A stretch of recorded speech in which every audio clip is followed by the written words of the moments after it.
Assalamualaikum warahmatullahi wabarakatuh. Bismillahirrahmanirrahim. Bimardatillahi subhanahu wa ta'ala wa hidayatihi wa inayatihi wa taufiqihi ila hadratin nabiyil mustafa Muhammad wa ala alihi wa sahbihi ajma'in, li jami'i masyayikhina, li jami'il muslimina wal muslimat wa walidina, wa khususan li muallifi hadal kitab. Al-Fatihah. A'udzu billahi minasy syaithanir rajim. Bismillahirrahmanirrahim. Alhamdulillahi rabbil alamin, arrahmanir rahim, maliki yaumiddin. Iyyaka na'budu wa iyyaka nasta'in. Ihdinas siratal mustaqim, siratal ladzina an'amta 'alaihim ghairil maghdubi 'alaihim waladdallin. Amin. Alhamdulillahi rabbil alamin, wassalatu wassalamu ala asyrafil anbiya'i wal mursalin, sayyidina wa maulana Muhammadin wa ala alihi wa sahbihi ajma'in.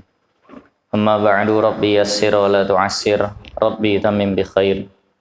Qala al-muallif rahimahullahu ta'ala wa nafa'ana Allahu bihi wa bi barakati ulumihi fid dharain. Amin.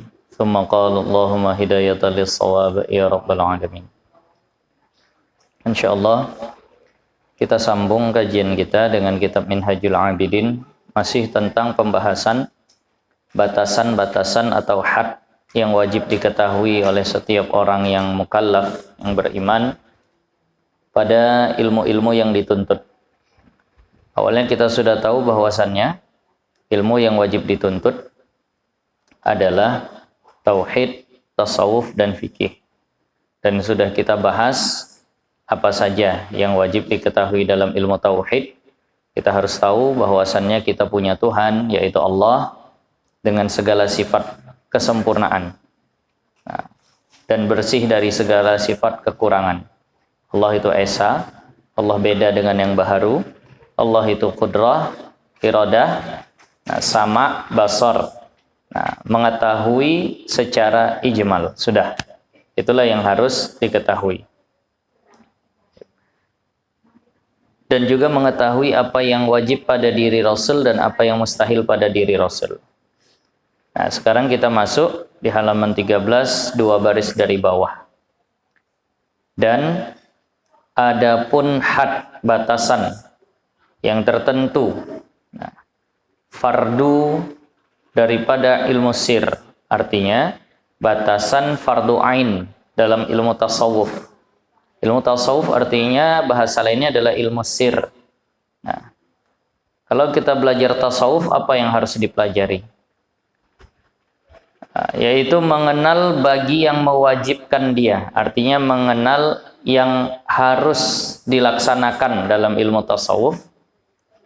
Dan yang menegahkan dia. Yakni juga harus mengetahui apa yang tidak boleh sampai ada pada diri kita dalam pembahasan tasawuf. Hingga setelah mengetahui yang harus ada, itulah istilahnya nanti takhalli dan tahalli. Takhalli itu mengosongkan dari segala yang ditegahkan. Kosongkan diri dari sombong, kosongkan diri dari riya, kosongkan diri dari ujub, kosongkan diri dari ingin dipuji. Setelah kosong baru tahalli. Hiasi dengan apa-apa yang mewajibkan dia. Di sini artinya hiasi dengan perkara yang diperintahkan. Hiasi dengan sabar, ikhlas, ridha, tawadhu, dan segala macam sifat-sifat terpuji.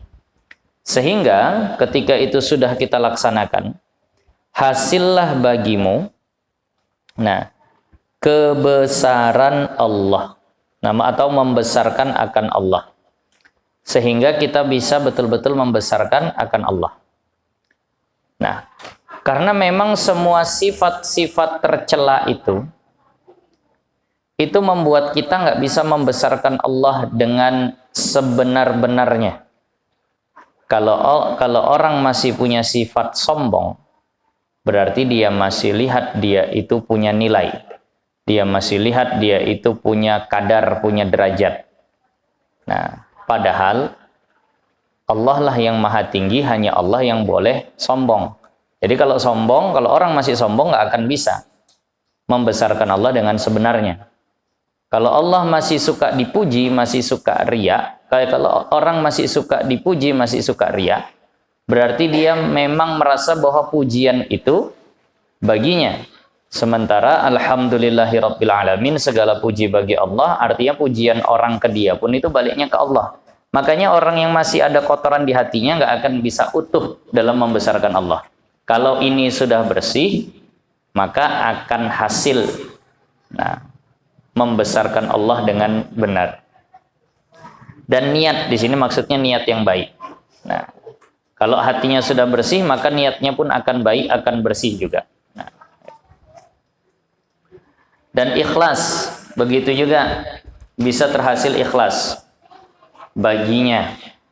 Dan sejahtera amal, selamat amal ibadahnya daripada segala yang membinasakan. Secara umum, intinya yang wajib dipelajari dalam ilmu tasawuf yang membuat kita betul-betul mengenal Allah, atau tahu bahwasannya Allah itulah yang layak diagungkan, dibesarkan. Kemudian niat kita lurus dalam ibadah, ikhlas, akhirnya amal selamat. Apapun yang mengantarkan kepada itu wajib. Nah, dan kebanyakannya yang demikian itu tersebut di dalam kitab ini, insya Allah Ta'ala. Nanti akan dibahas di dalam kitab ini. Nah, dan adapun itu batasan ilmu tasawuf. Di batasan ilmu tasawuf pokoknya yang membuat amal diterima lah. Kalau riya amal nggak diterima. Kalau ujub amal nggak diterima. Nah, kemudian yang membuat betul-betul bisa membesarkan Allah. Kalau masih sombong berarti belum betul membesarkan Allahnya.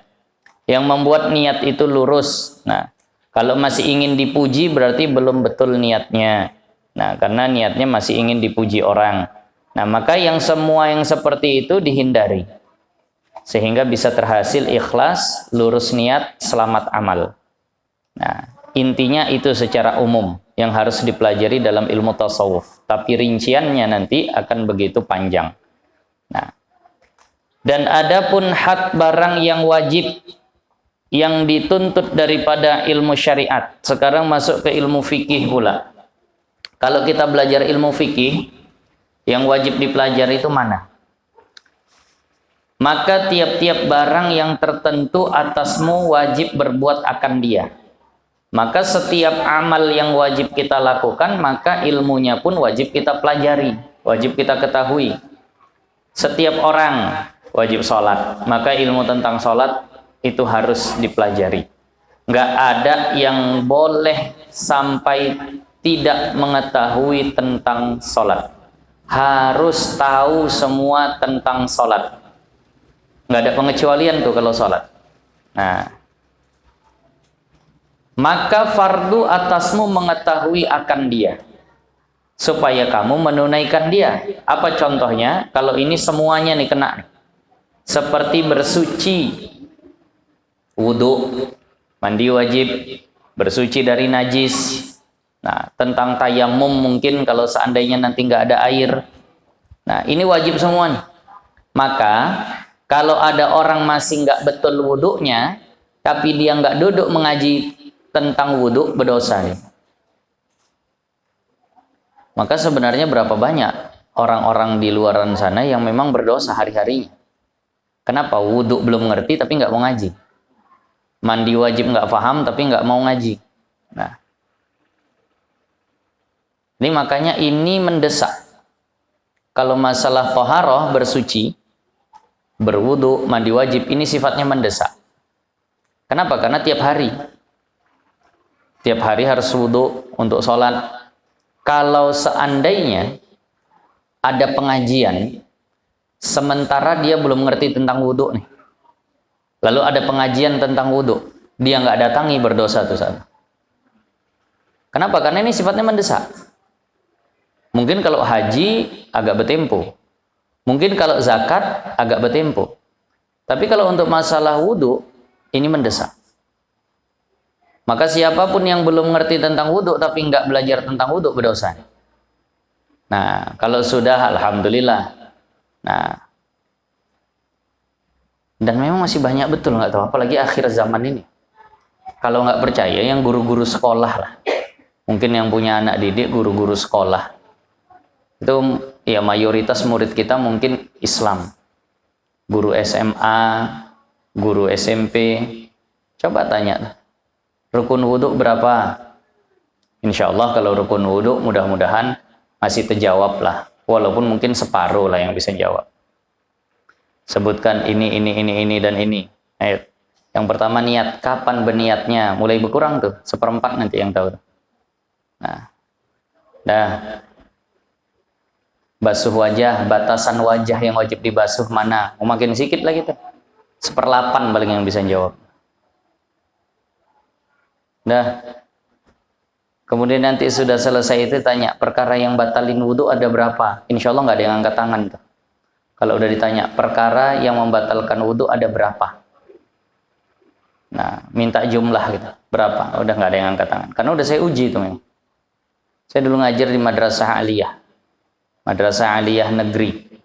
Nah, saat itu dulu masih ada pelajaran kitab kuning. Ada pelajaran kitab kuning di kurikulumnya. Jadi yang masuk roster tuh kitab kuning. Jadi saya diminta ngajar. Alhamdulillah. Saya kalau ngelihat begitu, sebenarnya saya masuk. Tujuan saya bukan ngajar di sekolah. Tujuan saya, kalian belajar di luar. Di sikit saya ngajar mereka tuh. Tapi habis itu saya ajak mereka ke rumah ngaji segala macam. Itu ya targetnya. Kalau ngajar di kelas dapat seberapa? Jadi saya kadang manfaatkan itu ya untuk tadi itu. Nah, saya tes pertanyaan begitu. Lebih banyak yang tak tahu. Apalagi ketika udah pertanyaan sampai perkara yang membatalkan wudhu ada berapa? Buang angin. Saya bilang saya bukan apa saja. Saya bilang ada berapa. Tak bisa mereka nyebutkan. Nah, awalnya saya tanya dulu pelajaran-pelajaran sekolah, matematikanya, biologinya, lancar jawabnya, masya Allah. Karena mereka ikut bimbingan di luar sana. Nah, di sana tuh ada BTBS, bimbingan tambahan belajar siswa. Pelajarannya itu pelajaran mapia, matematika, fisika, kimia. Matematika, fisika, kimia. Oh, kalau itu lancar mereka. Bayar satu paket 500.000, 800.000. Ya nggak masalah ikut begitu, tapi ngajinya yang jangan ditinggal. Kalau ditanya masalah tuh berebut yang angkat tangan. Tapi begitu dialihkan ke situ, masalah wudhu sedikit. Padahal wajib. Mereka mati nggak tahu kimia, nggak ada masalah.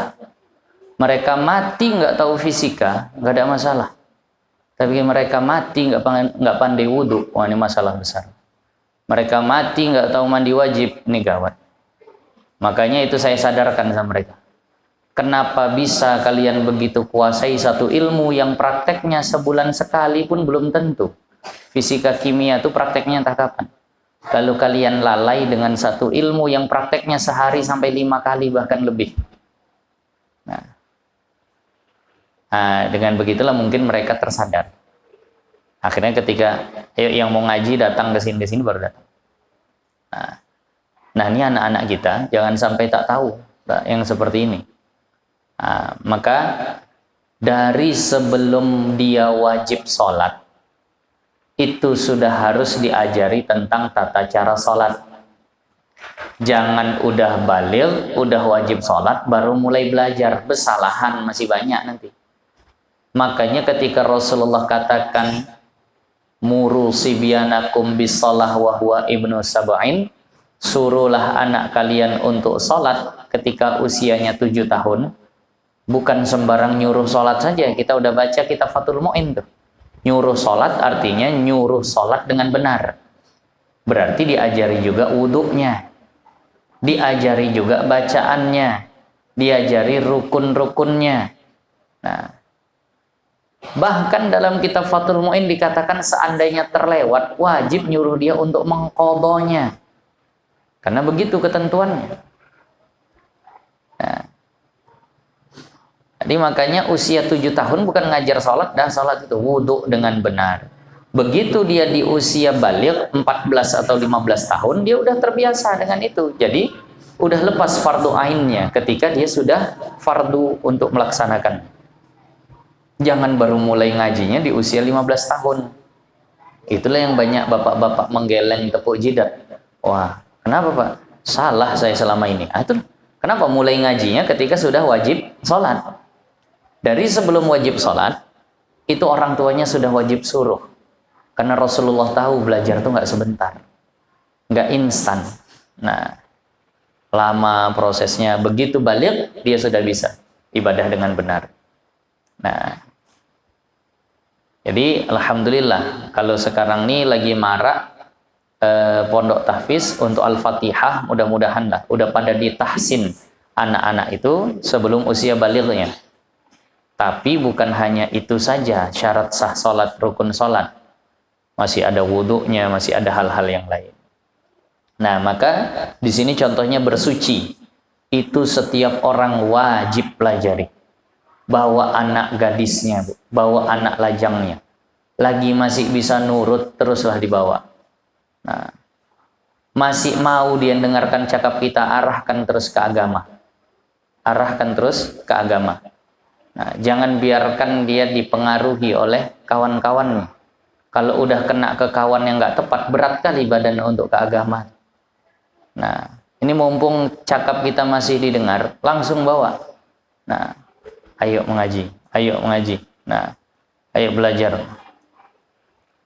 Jadi dulu alhamdulillah saya hidup di tengah-tengah keluarga yang memang ngaji dan semuanya dukung. Kalau diikuti, memang waktu aliyah itu adalah masa di mana kita betul-betul mau ikut kawan saja. Disitulah pergaulan itu istilahnya punya sahabat dekat, nah punya kawan-kawan nongkrong segala macam. Di situ kalau mau diikuti itu luar biasa. Tapi di saat itulah memang orang tua saya nyuruh, kakak saya pun ngajak. Nah, saya dulu ngaji sama kakak saya aja berdua, sama almarhum Mu'alim Alam Syah. Nah, setiap hari Minggu. Bayangkan hari Minggu, di saat memang semua orang pada libur, tapi di situlah. Nah, iya biasa. Saya ingat dulu saya masih ingat. Menggeliat saya disuruh tuh. Mau disuruh begini, aduh, gini segala macam. Tapi kakak saya sabar tuh, nunggu di depan di atas kereta saja. Nah, walaupun kadang dia jadi telat segala macam. Tapi alhamdulillahnya, memang lama terus disabarin, melunak hati. Nah, jadi ketika anak masih bisa arahkan ke agama. Kenapa wajib? Nah, ada tadi. Jadi bersuci wajib dan sembahyang dan juga sholat. Nah, ini masalah sholat nih, jangankan belajarnya, melaksanakannya aja orang udah mulai nganggap enteng betul.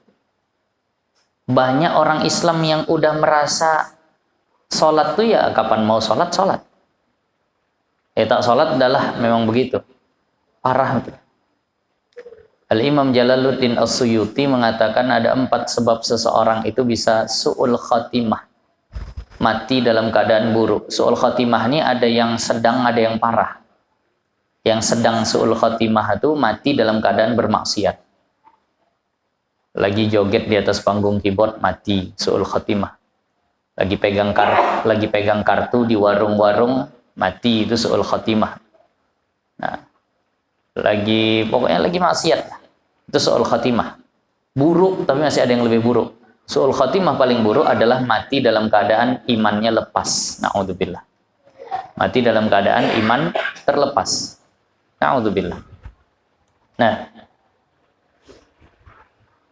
jadi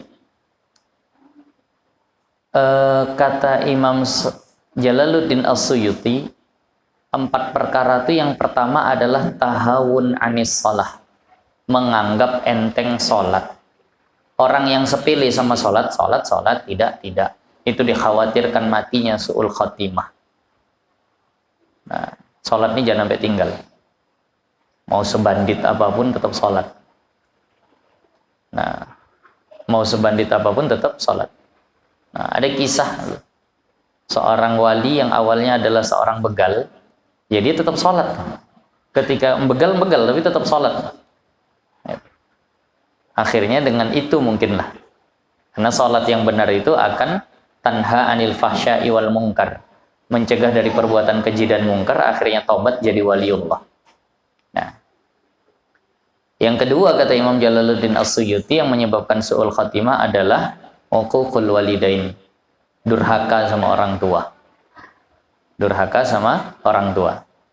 Yang masih punya orang tua, jangan sampai orang tua suntuk punya anak macam kita. Nah, kemarin kami baru baca hadis. Dapat pahala besar itu ternyata nggak begitu sulit. Dalam hadis yang diriwayatkan yang tertulis dalam kitab Al-Jami' As-Shaghir, idza nazaral walidu waladahu nazratan bi'aini ridha. Kalau ada seorang ayah atau seorang ibu, pokoknya orang tua lah, dia pandang sekali pandang kepada anaknya, sekali pandang aja kepada anaknya, dan orang tua merasa senang punya anak macam dia, maka anaknya dapat pahala seperti memerdekakan seorang budak. Nggak usah ngapa-ngapain, bikin orang tua seneng aja ngelihat kita, maka tuh udah dapat pahala. Sholat tahajud mungkin berat, pokoknya nyenengin orang tua sajalah. Nah, maka coba tanya, atau kita perhatikan orang tua itu senengnya kalau kita bagaimana. Nah, udah buat dengan pandangan itu, maka udah dapat pahala terus gitu. Kan ada orang tua yang sampai suntuk gitu sama anaknya. Ah, ini hati-hati nih. Hati-hati.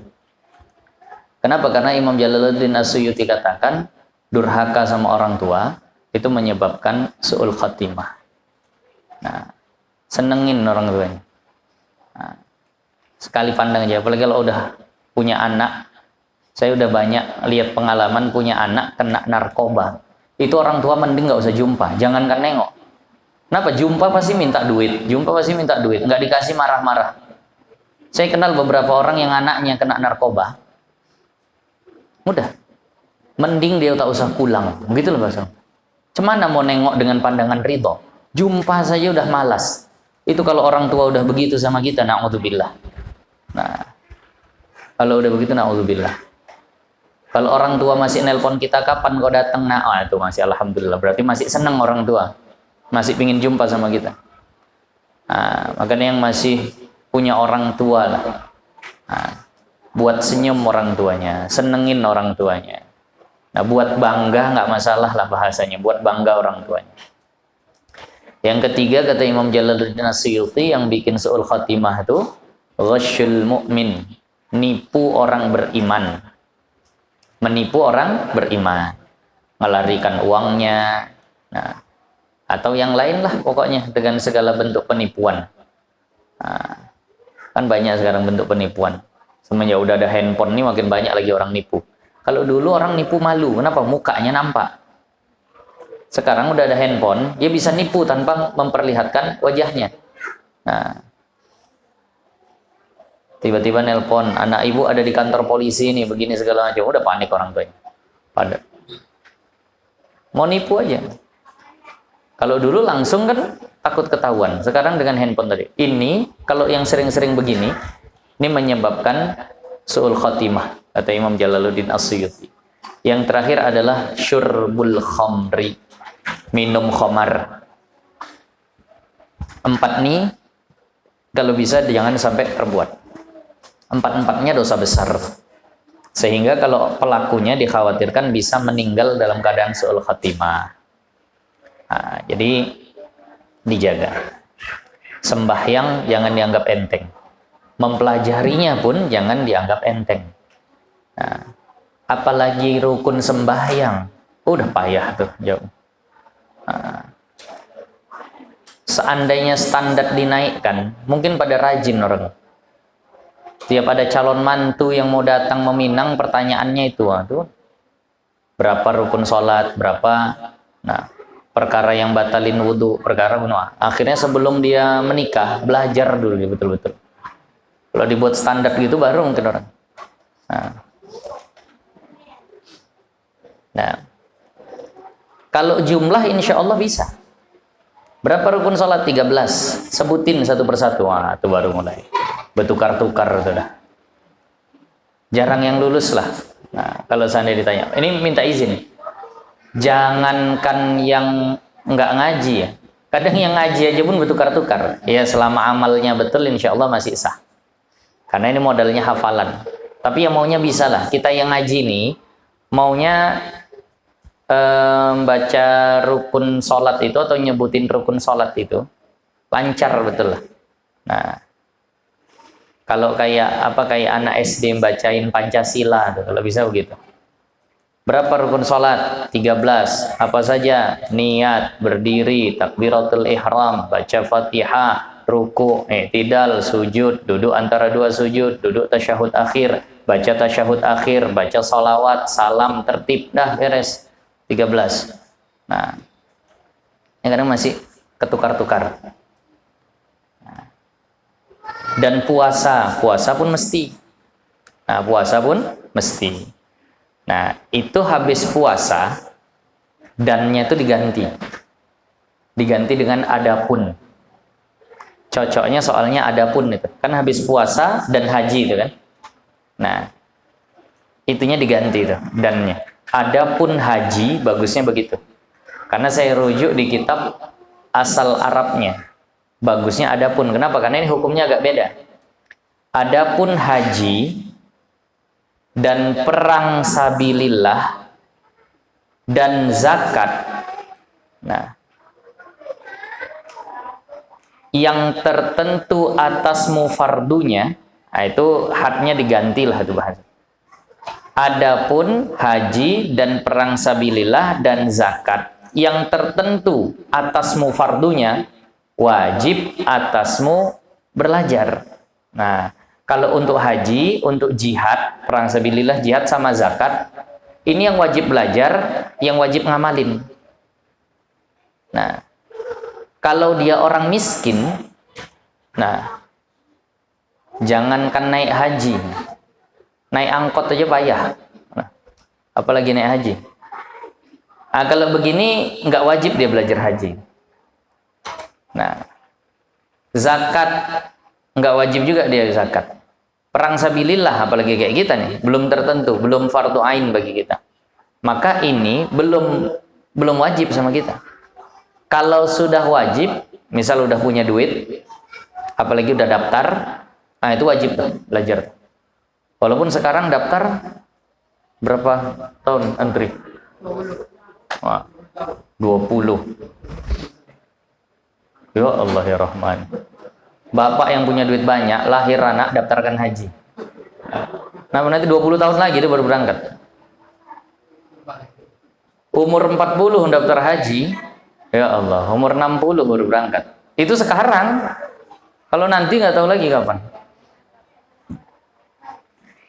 Belum lagi terpotong corona nih lagi. Allah. Dibatasi semua ini itu. Baik, jadi bagi yang haji yang memang sudah hendak berangkat wajib belajar haji. Kalau belum nanti nggak wajib. Gitu juga yang zakat, yang udah punya duit simpenan nyampe nisabnya 84 gram emas. Nah, ya sekitar kita bilang lah 80 juta. Nah, wajib deh tuh belajar tentang zakat. Nah, perang sabilillah, kayak orang yang di Palestina sana wajib belajar perang sabilillah. Nah, jangan perang asal-asalan. Banyak orang sekarang jihad, tapi nggak ngerti hukum jihad. Nah, yang segala macam dibomin. Jihadnya Rasulullah itu aturannya luar biasa, indah betul. Nggak boleh bunuh anak-anak, nggak boleh sakiti orang tua, nggak boleh sakiti perempuan, nggak boleh hancurkan bangunan, nggak boleh nebang pohon. Mubazir tuh. Kalau itu sampai dihancur, dirusak.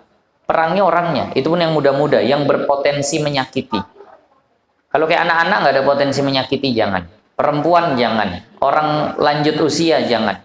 Pohon jangan dicabut, bangunan jangan dihancurkan. Tengok yang dibuat sama orang ISIS, jamaah Islamiyah segala macam. Semua dilanggar. Yang ngebom nggak jelas tuh. Ada nggak anak-anak luka? Perempuan ada yang mati nggak? Bangunan hancur nggak? Wah, semua dia. Ini kan nggak belajar fikih jihad. Nah, semangat beramal tapi malas menuntut ilmunya. Datang cuci otak. Nah, Anak-anak muda nih gampang kali cuci otak. Kepada siapa dia nempel pertama kali, kesitulah udah hatinya kuat. Di usia SMP menuju SMA. Kalau di situ dia nempelnya ke orang ngaji, kuat hatinya untuk ngaji. Di situ dia nempelnya sama orang yang main band, musik-musik, udah kuat sama musik. Di situ dia nempelnya sama paham teroris, jadi teroris.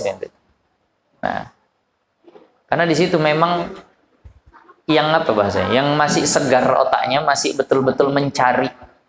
Nah, gampang dicuci otak. Nah, karena bahasa apa ya? Bahasa orang cuci otak untuk jihad itu luar biasa. Nah, Bapak kalau ditanya, pilih Al-Quran atau Pancasila? Al-Quran. Pilihnya Al-Quran. Pilih Nabi Muhammad atau Jokowi? Itu sebenarnya bukan sesuatu hal yang dapat dipilih. Tapi begitulah cara orang tuh cuci otaknya untuk jihad. Pilih Al-Quran atau Pancasila? Ya beda. Nggak bisa bahasanya digitukan. Orang Pancasila buatan orang, Al-Quran buatan. Ini contoh, masjid ini punya aturan ya. Masjid ini punya aturan. Milih peraturan masjid apa Al-Quran? Ya nggak bisa begitu. Selama peraturannya nggak melanggar Al-Quran, ya nggak masalah dipilih. Di Pancasila tuh nggak ada yang langgar Al-Quran. Ketuhanan yang Maha Esa, sila pertamanya dahsyat betul. Jadi itu tadi nggak ada yang melanggar Al-Quran, jadi bukan dipilih bahasanya. Tapi begitulah caranya. Pilih negara Islam atau negara kafir, wah, udah kalau udah begitu dah. Jadi teroris anak tuh kalau udah bahasanya seperti itu. Nah, jadi perhatikan anak-anak kita. Nempelnya kemana di usia-usia segitu? Bawa ngaji lah. Nah, masukkan pondok, jangan keluarkan sampai memang udah terbentuk karakternya. Barulah nanti dia keluar sudah siap. Pondoknya juga pondok yang beres. Nah, banyak juga pondok-pondok nggak beres sekarang. Yang ketahuan lah sarang teroris segala macam, itu udah banyak. Nah, jadi kalau perang sabilillah zakat tertentu atasmu fardunya, wajib atasmu belajar supaya kamu tunaikan dia. Dan jikalau tiada, kalau tidak tertentu fardunya atas kita, kita bukan orang banyak duit, kita bukan orang yang sedang dalam masa perang atau sedang dalam keadaan damai, maka tiada wajib. Maka tidak wajib mempelajari tadi. Jadi sekarang kebanyakan dari kita mungkin belum wajib belajar haji. Belum wajib, tapi dipelajari bagus. Dipelajari bagus. Mana tahu ini sifatnya untuk milih. Nah, pas ada waktu ngaji, bertentangan beberapa kajian. Kaji sana apa? Manasik haji. Kaji situ apa? Masuk bab zakat. Kaji sini apa? Bab sholat. Tengok diri kita. Haji entah kapan, daftar aja belum. Zakat, ya Allah. Zakat, fitrah pun kadang malah dapat, bukan ngasih. Udahlah bab sholat aja, begitulah barangkali.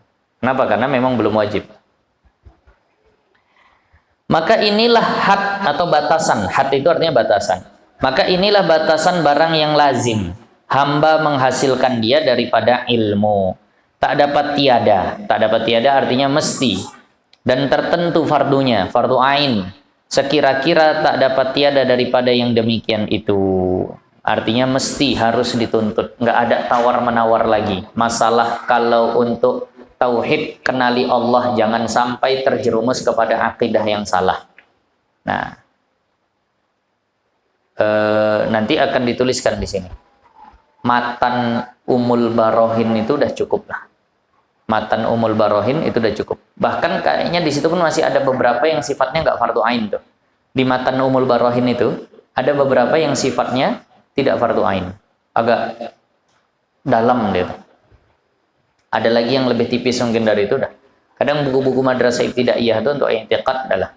Nah, pokoknya asal jangan diserupakan Allah dengan makhluk.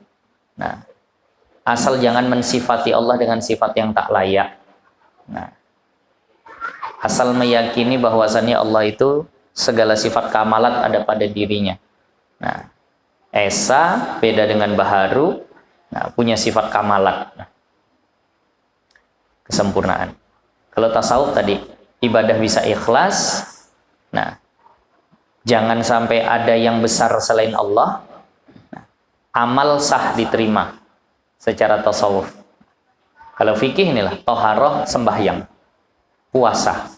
Itu saja tuh. Kesannya jadi itu, toharoh sembahyang puasa. Karena itu yang biasanya rutin. Nanti kalau seandainya kita berjual beli wajib lagi. Intinya pokoknya yang mana mau kita amalkan itu kita pelajari. Akan datang nanti maka apabila engkau kata.